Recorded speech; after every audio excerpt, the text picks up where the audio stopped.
शुक्रिया, शुक्रिया अभिषेक और शैलेश जी, आपका भी बहुत बहुत शुक्रिया। तो जैसा कि मैंने कहा था कि जब भी कानून की बात होती है तो हम लोग की एक जिम्मेदारी बन जाती है, जो विशेष रूप से इस पेशे से जुड़े हुए हैं वो आकर कुछ बातें स्पष्ट करें। बातें करेंगे और दो टूक, जैसा कि मैं कहता हूँ अक्सर कि मैं दो टूक बातें करता हूँ तो दो टूक बातें ही करूँगा।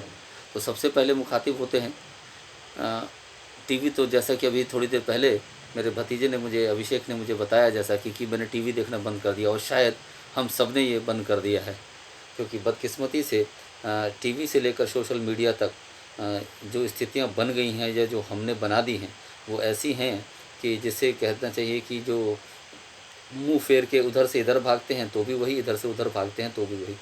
हम आप देख रहे हैं कि जो मीडिया अभी एक्चुअली होता, मीडिया मैंने यहाँ से मीडिया इसलिए शुरू किया क्योंकि मीडिया का दखल आज अगर उनका बस चले तो वो पता नहीं कहाँ कहाँ तक हमारे भीतर अपना कैमरा और माइक लेकर अंदर चले हैं, और जिससे कि उनको जाने क्या क्या नई नई कहानियाँ मिल जाएं। तो मीडिया इसलिए क्योंकि आप सचमुच, हम और आप अपने आप से पूछ कर एक बार देखें कि क्या ये हाथरस वाली घटना इस मीडिया हाइप से पहले या इस शोर शराबे से पहले क्या सच में ही उन हर 8 या 16 मिनट में, जहाँ तक मैं आंकड़ा देख रहा हूँ, शायद अभी मैं देख रहा था तो शायद इसमें बताया कि हर 8 मिनट में इस देश में, हिंदुस्तान में कोई ना कोई महिला बलात्कार की शिकार होती है। और ये सिर्फ छोटा सा आंकड़ा नहीं है, आंकड़े से शुरू करते हैं उसके बाद बातें करेंगे। मेरे हाथ में अगर मैं देखूँ तो थोड़े दिन पहले का है, राष्ट्रीय अपराध रिकॉर्ड ब्यूरो का। अब इसके आंकड़े देखिए, हर 26वें मिनट में एक महिला उत्पीड़न की शिकार होती है, 34वें मिनट में बलात्कार की शिकार होती है, 42वें मिनट में उसके साथ किसी न किसी प्रकार का यौन उत्पीड़न होता है, 43वें मिनट में महिला का अपहरण तथा प्रत्येक 93 मिनट में किसी न किसी महिला को जलाया जाता है। यानी कुल मिला के हालात ये हैं कि हर 1.5 मिनट में, सिर्फ 1.5 मिनट में 5 महिलाओं के साथ कुछ न कुछ ऐसा घटता है जो सिर्फ इस वजह से उनके साथ होता है क्योंकि वो महिलाएं हैं। ये इस देश का सबसे गंदा और सबसे काला सच है, लेकिन हकीकत भी यही है। और हकीकत आगे भी हम उन चीज़ों पे बात करेंगे कि और भी कैसी कैसी हकीकतें हैं। तो मीडिया, जिस तरह की मैं बता रहा था, मीडिया साथियों के साथ जितने के आप ये देखेंगे कि हर 2-4 मिनट में, जैसा कि हम देखते हैं हर 2-4 दिन के बाद, और मैं जैसा कि अक्सर कहता हूँ कि हमारी ये आदत डाली डलवाई जो भी गई है कि हम हर घटना दुर्घटना, हर छोटी आग को सिर्फ तब तक और तभी तक याद रखते हैं, या हमारे जहन में तभी तक वो रखवाई जाती हैं जब तक कि हम बड़ी आग की तरफ नहीं चल देते। मीडिया की भी यही भेड़ चाल है। अभी 2 दिन पहले वो रिया और वो दीपिका और उनके श्रद्धा कपूर के वो ये बता रहे थे कि जिस हवाई जहाज़ से वो आ रही हैं उसमें टायर लगे होते हैं, वो ऐसे उतरते, जिस कार से जा रहे हैं उस कार का ये नंबर है। आज वो मीडिया, आज पूरे देश का मीडिया, जितने भी तमाम कुकुर मुत्ते की तरह उगाए चैनल जितने हैं, वो सब के सब जो है वो हाथरस के आसपास घूम रहे हैं। वजह यही है कि मौत की टीआरपी। मैं हैरान हूँ कि अभी तक किसी ने ये घोषणा नहीं की कि हाथरस पिक्चर हम बहुत जल्दी बनाने जा रहे हैं। यही तो हमारे यहाँ भंवरी देवी से लेकर के और जितनी भी सारी चीज़ें होंगी, जिसको मैं अक्सर कहता हूँ कि दर्द को भुनाने की कोशिश की जाती है और खूब बनाया जाता है। अब चूँकि टीआरपी का ज़माना है, दौड़ है एक कि सबसे पहले, और लानत भेजिए इन सब पे कि सबसे पहले अगर इतने ही पहले थे तो कोई अपराध, कोई घटना, कोई दुर्घटना होने से पहले क्यों नहीं पहुँचते। तो मीडिया में कुछ नाम जिक्र करना चाहूँगा अपने मीडिया के साथियों से भी, उन तक भी पहुँचे ये बात, और वो निश्चित रूप से सुन रहे होंगे, और अपने साथी भी। शायद मुझे नहीं पता कि इतनी जल्दी जहन में उनके आएगी या नहीं आएगी बात। निरुपमा, अरुणा शानबाग, आरुषि, नीतू सोलंकी, निर्भया, ये वो चंद नाम हैं जो मेरे कुछ पिछले दिनों के जो मैं आलेख वगैरह लिखता रहा हूँ या इनको पढ़ता रहा हूँ उनमें मेरे जहन में हैं। जगह की बात करें तो अभी फ़िलहाल में हाथरस, बलरामपुर, जनवरी में हुआ हैदराबाद, या थोड़ी सी और पीछे चलते हैं तो 1992 में हुआ राजस्थान अजमेर का बहुत बड़ा बलात्कार कांड, विश्व का सबसे जघन्यतम बलात्कार कांड जिसे कहना चाहिए, जिसमें अजमेर की शायद ही किसी लड़की को बख्शा गया हो। बहुत ही कॉलेज और स्कूल की लड़कियां जितनी भी थी सारी, उन सबको, और ऐसे बड़े बड़े नाम थे, और कांग्रेस के पदाधिकारी, वो दरगाह से जुड़े हुए लोग, ये सब सारे जने थे, तो उसमें वो आज तक जो है वो अनक्वेश्चनड और अनसॉल्व रहा गया है। और जनवरी फरवरी तक उसमें जो अपराधी आत्मसमर्पण करते रहे हैं। अगर किसी बात की तकलीफ़ होनी चाहिए थी, या अगर किसी बात से आंदोलन खड़ा होना चाहिए था, या किसी बात की वजह से हमें शर्म के मारे डूब के मर जाना चाहिए था, तो वो कांड थे। चलिए वो भी बहुत पुरानी बात होगी। निर्भया तो अभी हाल ही फिलहाल में हुआ था ना, जिसमें पूरा देश आंदोलित होकर खड़ा हो गया था। जस्टिस वर्मा कमेटी बनाई गई थी। बहुत कुछ हमने मंथन किया था, बहुत दिनों तक वो हल्ला होता रहा। 7 साल तो लग गए उन दरिंदों को फांसी तक पहुंचाने में। कानून की बात बाद में करेंगे। तो मीडिया का मैं जैसे यही कह रहा हूँ कि गिद्ध जो है वो भी कम से कम मरी हुई जो लाशें होती हैं उनके ऊपर वो आकर बैठते हैं, लेकिन ये तो लोग जो हैं वो जिंदा लोगों को लाशों में परिवर्तित कर देते हैं, और उसके बाद जो है वो उन पे अपनी जो भी सेक रहे हैं वो टीआरपी सेक रहे हैं। बॉयकॉट इंडियन मीडिया, सही कह रहे हैं, बॉयकॉट इंडियन मीडिया। लेकिन चक्कर यही तो है कि हम मीडिया से भाग के सोशल मीडिया, और मीडिया, जब मैं वही कहता हूँ ना कि जब हम किसी दूसरी संस्थान या किसी के ऊपर जब हम उंगली उठाते हैं तो उसमें से सारी उंगलियां हमारी तरफ भी आती हैं, चाहे वो पुलिस हो, चाहे वो कानून हो, या फिर वो व्यवस्था हो, सरकार हो, कोई भी हो, उसमें निश्चित रूप से हमारे ऊपर आती हैं। तो इसलिए जो है अब सबसे बड़ी इसमें त्रासदी देखिए कि तमाम महिला एंकर्स हमारी तेज़ तर्रार, इसमें कोई शक नहीं, उनसे ज़्यादा आज की तारीख में मुखर कौन होगा हिंदुस्तान में। वो सब भी जो है वो इस कहीं ना कहीं इस बात का शिकार, साजिश हो रही का शिकार हो रही हैं। अगर सच में ही चाह रही थी तो वो ताकत, वो जज्बा, वो हिम्मत उनकी, उन हज़ारों बेटियों की उनको बनना चाहिए था। लेकिन अफसोस तब होता जब इन सब संस्थानों में, इन खुद जो मीडिया संस्थान हैं, जितने चैनल्स हैं, इनमें महिला एंकरों का, रिपोर्टरों का, महिला साथियों का, इनके महत्व कर्मचारियों का खूब शोषण होता है, चाहे वो परोक्ष रूप से या प्रत्यक्ष रूप से। आज जिस बॉलीवुड के नाम पर जितनी बड़ी बड़ी आप देख रहे हैं कि बहुत बड़ी बड़ी हस्तियां जिनको लोग सर आंखों पर बिठा के बैठते, तो उनकी काली हकीकत कैसे निकल के आ रही है। तो समाज, मैंने वही कहा कि ये सब सारी चीज़ें हमारे आपके बीच से निकल के आ रही हैं। कोई ऐसा नहीं है जो कहीं दूर से इस बात को निकाल के ला रहा है, सब कुछ हमारे आपके बीच से है। पुलिस के रोल की बात देखिए। पुलिस, वही पुलिस जो अभी जनवरी में हैदराबाद में जिसने एनकाउंटर किया उस डॉक्टर जिसके साथ, बिटिया जिसके साथ की सामूहिक बलात्कार किया गया था 4 दरिंदों द्वारा, उसको अगले दिन जब एनकाउंटर किया गया तो इन्हीं मीडिया में से आप उठा के देखिए इनकी बाइटें, इनकी बहस, कुछ मीडिया चैनल्स शोर शराबा ढोल ढाम पीट रहे थे बहुत दिनों तक कि पुलिस को ऐसा नहीं करना चाहिए था, कानून की जगह पे पहुंचना चाहिए था, या कानून के माध्यम से पहुंचना चाहिए था। इसी पुलिस को जब अभी विकास दुबे एनकाउंटर में जब पुलिस ने लीक से हटकर कुछ काम किया था तो उसको हीरो बनाया जा रहा था कि बहुत अच्छा पुलिस ने किया, बहुत अच्छा किया पुलिस ने। आज वही पुलिस सबसे बड़ी विलेन बनी हुई है। क्यों? मुझे नहीं जानता पता कि किन परिस्थितियों में या कौन सी वो बंदिशें हैं। निश्चित रूप से वही बंदिशें होंगी जो हम आप बहुत अच्छी तरीके से समझ रहे हैं कि जब इन्हें वहाँ तक नहीं पहुँचने दिया जा रहा है तब इनका ये हाल है। कोई नीचे सड़क पर लौट रहा है, कोई धरने पे बैठ रहा है, एक तरफ से सबको चोट लग रही है। राहुल गांधी चोटिल हो गए, डेरेक ओब्रायन चोटिल हो गए, तमाम पत्रकार साथी हैं जितने वो चोटिल हो गए, समाजवादी पार्टी चोटिल हो गई, कांग्रेस वाले चोटिल हो गए, सब के सब चोटिल हो गए सरकार और प्रशासन को छोड़ करके।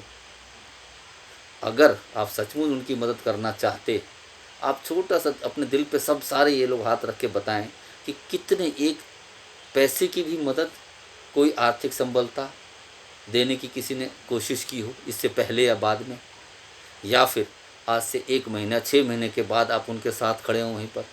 ये पीपली लाइव का तमाशा तो हम लोग काफ़ी पहले से देखते चले आ रहे हैं। कानून की बात, बार बार कानून की दुहाई दी जा रही है, कानून ने ये कानून।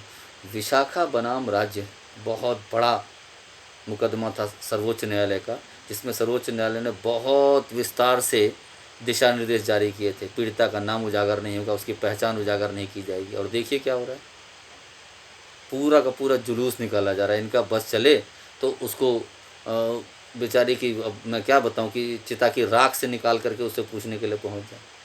विकास दुबे हत्याकांड जो भी हुआ, एनकाउंटर हुआ, उसमें इन्होंने पीड़िता जो भी था अपराधी, उसकी पत्नी को इतना उकसाया जा कर के, क्योंकि जिस चीज़ की ये बता रहे हैं कि हमारे ऊपर जो है पुलिस अत्याचार कर रही है, आप किसी के ऊपर माइक लेकर के, कैमरा लेकर के उसके मुंह पे चले जाएंगे, तो सामने वाला जिसको ये अधिकार मिला हुआ, जिसका ये कर्तव्य है, जिसको इसी के लिए प्रतिबद्धित किया गया है,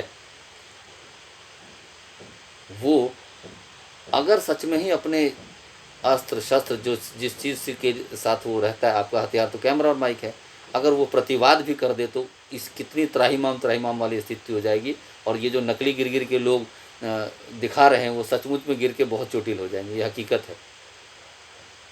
तमाम देखिए आप उठा करके जितने मीडिया चैनल वाले हैं, सब के सब जितने रिपोर्टर्स हैं, सब के सब बिना मास्क के घूमते नजर आएंगे। और एक भी पुलिस अधिकारी, मैं किसी का डिफेंड नहीं कर रहा, क्योंकि निश्चित रूप से पुलिस में और मैंने कहा ना कि पुलिस में, कानून में, व्यवस्था में कमियां हैं, क्योंकि वो हमारे हैं, वो हमारे में से हैं। हमारे में कमियां हैं तो इसीलिए कमियां, उनमें भी कमियां हैं, सब में कमियां हैं।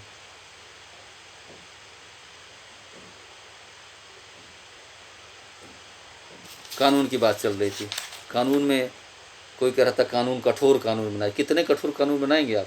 1960 में दहेज विरोधी अधिनियम बना था, 2005 में घरेलू हिंसा अधिनियम बना, पॉक्सो एक्ट आया, उसके बाद लगातार कोशिश होती रही कि उस कानून को कठोर से कठोरतम किया जाए। लेकिन जिस देश में आज गांधी जयंती है, तो गांधी जी का बहुत एक प्रसिद्ध, अक्सर बार बार वो कहा करते थे, घृणा अपराध से करो, अपराधी से नहीं। और यही सबसे बड़ी वजह है।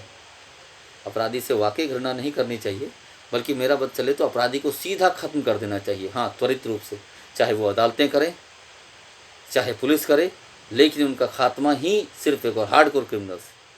निश्चित रूप से इसमें ज़रूर ये है कि ये वकालत इस चीज़ की नहीं की जाती कि गलत है ये, मैं ये नहीं कह रहा। कानूनी रूप से कानून को उतना सक्षम किया जाए।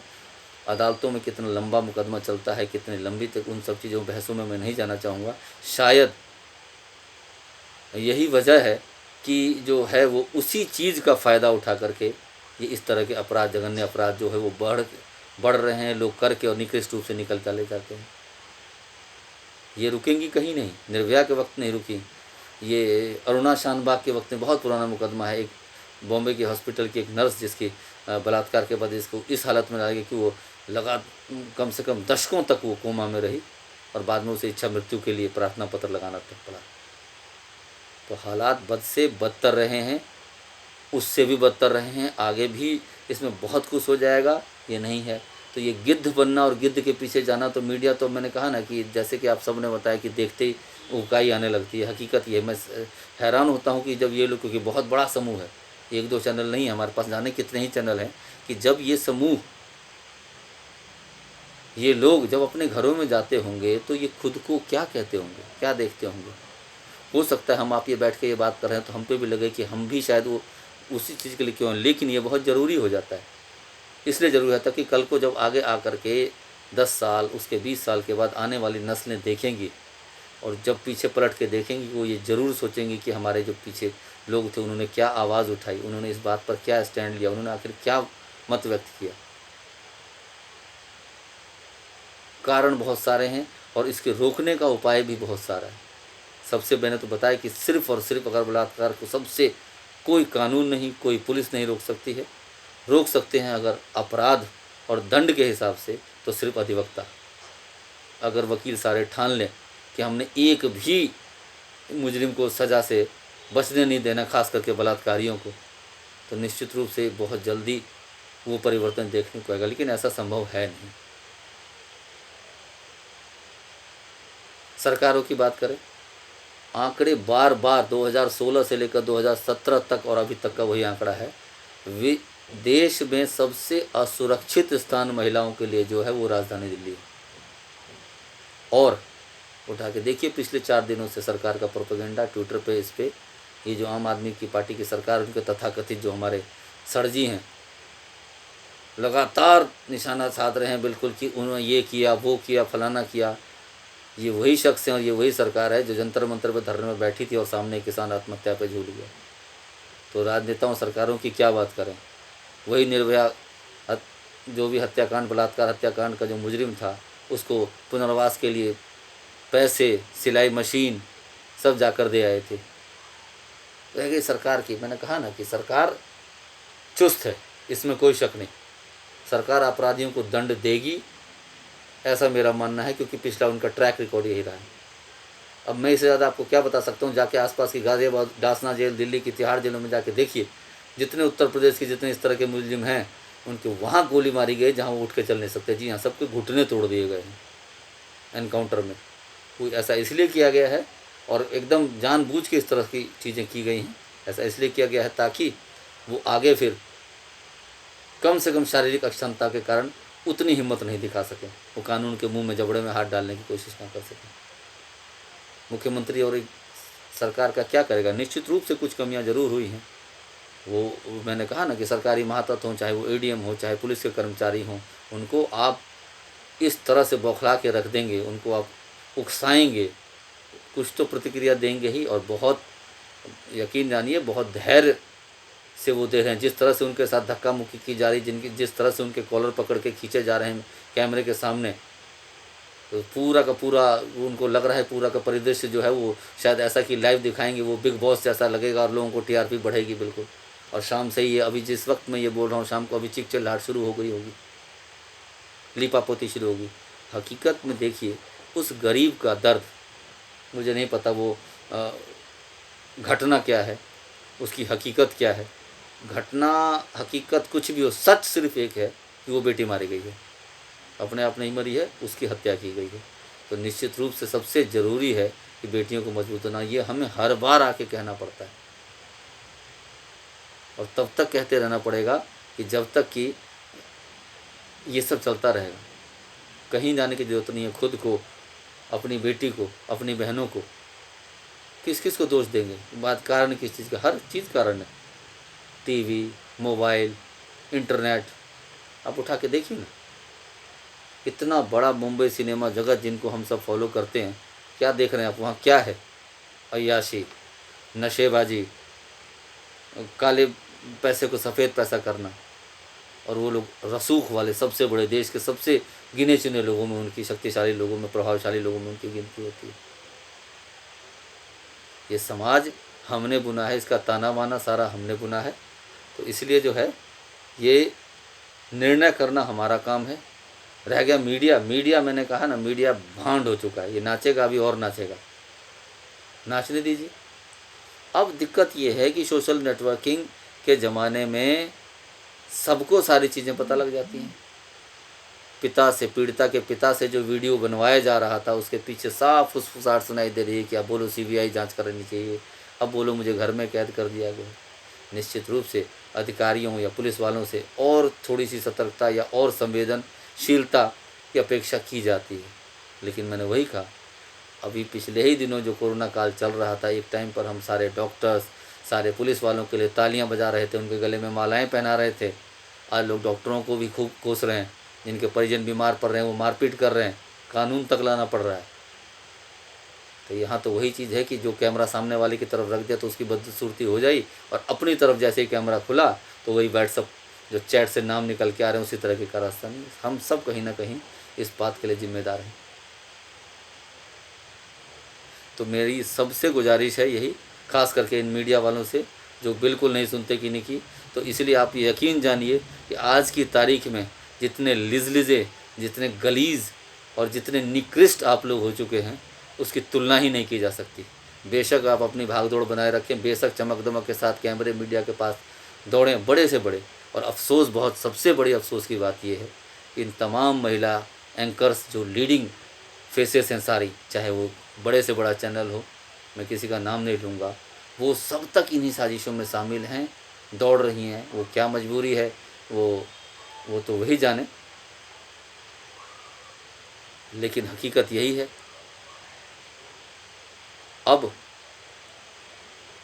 कांग्रेस, अन्य दल, इन सब की तो बात ही नहीं की जाए। ये सारा गुस्सा जिस तरह से दिल्ली के जो दंगे हुए थे, जब मैंने पिछली बार लाइव रिपोर्टिंग की थी या लाइव आया था मैं, तो दिल्ली दंगों पे हमने आपने बात की थी। तो जिस तरह से दिल्ली दंगों की जो है वो गुस्सा जो बहुत टाइम से धारा 370, राम मंदिर और अन्य इन्हीं तरह के 3 तलाक के कारणों की वजह से रुका हुआ था, तो ये जो अब नई पारी में सरकार ने अभी काम करना शुरू किया है, चाहे जितने भी विधेयक या कानून ला रही है जिनका सच भी निकल के आ रहा है, या फिर आने वाले जो चुनाव हैं उनके मदर, जो भी ये गिद्ध नोच चल रही है, ये निश्चित याद रखेगी दुनिया भी, जो देख रही है हमारी तरफ। आज गांधी जयंती है, स्वच्छता दिवस था, लाल बहादुर शास्त्री की जयंती है, लोग ज़बरदस्ती भूल भाल के सारी चीज़ें हाइप किए हुए हैं।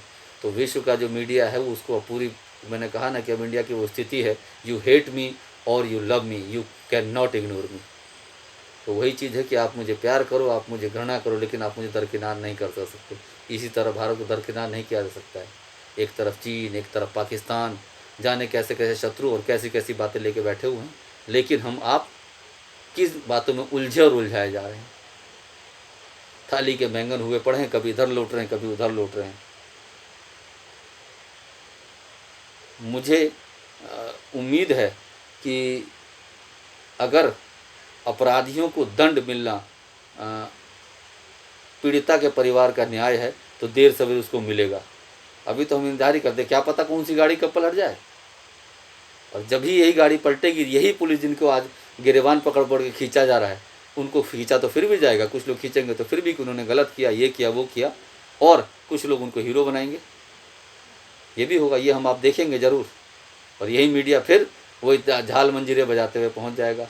अफसोस होता है कि मेरी मित्र मंडली में बहुत सारे मीडिया कर्मी हैं, मेरे छोटे जो आने वाले बच्चे हैं। मैं ये बात इसलिए कह रहा हूँ कि हमारा अनुभव और हमारी जो अब तक की ज़िंदगी रही है, उनमें हम लोग जहाँ तक जो चीज़ें देख के पहुँचे हुए हैं, कम से कम वो आगे आने वाली नस्ल को ना देखना पड़े, उन्हें समझना पड़े ये सारी चीज़ें, और वो अभी से समझें इस बात को।